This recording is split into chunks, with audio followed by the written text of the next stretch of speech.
We're now starting to see some advancement of FDJ Suez compared to everybody else. Rolling over, one of the biggest gears on her bike, out the saddle, weight training. Well, for a real rough patch here. That's not good news. This is not good news.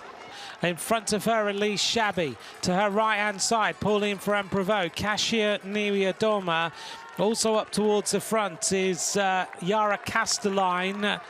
As now we see a big move from Paulina Royackers of Phoenix de Koning. You said they had some strength in numbers, and they're going to try and use these numbers to their advantage here. The fact that some teams, they've only got one rider represented, and for Phoenix de Koning, this is the perfect scenario. But she's a great time trialist, isn't she? Yeah. The way she goes away now. Going to get in the wheels. Van der Breggen. Van der Breggen in the move. Yeah.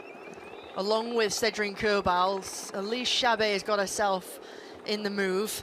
This guy, I think, is a fan, isn't he? Yeah, he needs should to not get be off there. the road. He needs to get off the road. Be on the back foot and be left chasing. I mean, this is... it's just ridiculous. Yeah, just... if you're a fan, stay at the roadside, cheer the riders on, and just enjoy the spectacle. Enjoy the entertainment. You are not Kerbal, Royackers and Niedermeyer. Okay, there's still time. We've still got 24 kilometers to go, and anything can change. And we've still got, in particular, the final climb of the day, the Roche-aux-Faucons. And it's part of being a team. She's using all of this to throw all of the eggs into the basket of Demi Vollering. Marion Bunel, a great ride by her. And here goes Pauline Ferrand-Prévot. Ferrand-Prévot decides, no, I need to get myself across now to the front group. So the winner of Paris-Roubaix decides to try and get herself to the front group. And she's saying, thanks very much for closing the gap to a manageable, bridgeable gap. Yeah. I'm going to try. Under the influence of Liana Lippert. Look at the faces on these riders as they try to close this gap. Liana Lippert is pretty much going to close this gap on her own. As Van der Breggen now turns on the pressure on the final climb of the day.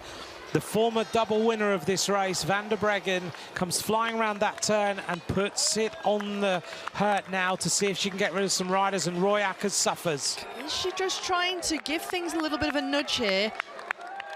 She just wants the tempo on, doesn't she? But Van der Breggen still looks superb with 700 meters to go to the top. This is Kasia Niwiadoma cracking.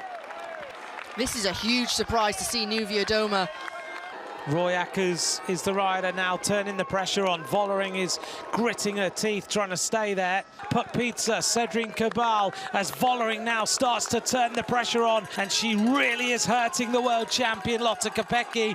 Well, Vollering does have the legs, and now she is smashing this race to pieces. She's got Puck Pizza to worry about. So it's going to be Puck Pizza at the front, who's going to go across the top of the climb in first place as she attacks and goes away. Cedrine Kerbal opens up the gap, and Lotte Kopecky starting to play a little bit of game here.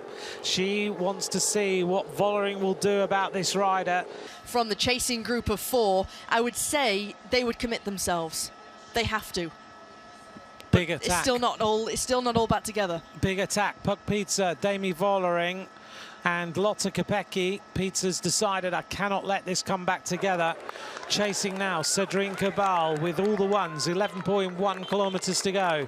It's now back. Kopecky goes into just focus mode to try and get herself back to the wheel of Marlon Reusser, a former teammate of hers. Well, it's all back together. Vollering in the blue, Puck Pizza in the orange, Kim Lacourt in the colours of her continent. Worry I have, here goes Pizza.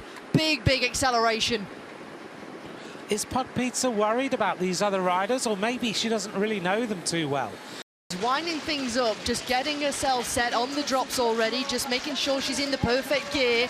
Who's going to want to try and go first? It's Vollering who wants to keep it on one side of the road or another. She starts to wind things up, but who's going to try and get the jump here? Who's got the legs left, and who's got something remaining? This is the end of Liège-Bastogne-Liège, the 9th edition. They're already into the funnel with 200 meters to go. Kim Lacourt strikes. She's already already beating Demi Vollering. Puck Pizza tries to strike on the other side of the road. It's Kim Lacourt and Puck Pizza. Kim Lacourt, she freewheels. Kim Lacourt wins Liège-Bastogne-Liège for the team of AG Insurance Soudal. What a sprint by the Mauritian. The Mauritian rider